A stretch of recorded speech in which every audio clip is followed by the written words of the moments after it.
सबैलाई नमस्कार। म प्रतिभा हिबी बुद्ध पूर्णिमाको कविता लिएर आउँदैछु आज।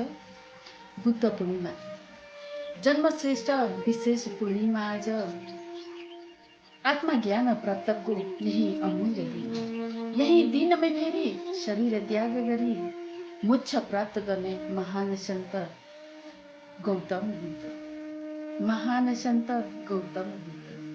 सत्यले संसार जित्ने, सत्यले संसार जित्ने, मनको शुद्ध निर्मल वाणी, मनको शुद्ध निर्मल वाणी, न क्रोध न मोह घमण्ड कहीं, शान्तिको रंग फैलाउँदै, शान्तिको रंग फैलाउँदै करुणामय लक्ष्यको दीप जलायो, करुणामय लक्ष्यको दीप जलायो। संसारमै शान्तिको प्रेरणा बनी, संसारमै शान्तिको प्रेरणा बनी, हरेक शब्दमा जीवित रहने, हरेक शब्दमा जीवित रहने कल्याणकारी गौतम बुद्ध पूर्णिमा आज। ज्ञानको दिवस बुद्ध पूर्णिमा आज, ज्ञानको दिवस बुद्ध पूर्णिमा आज। शुभकामना सबैलाई, शुभकामना सबैलाई।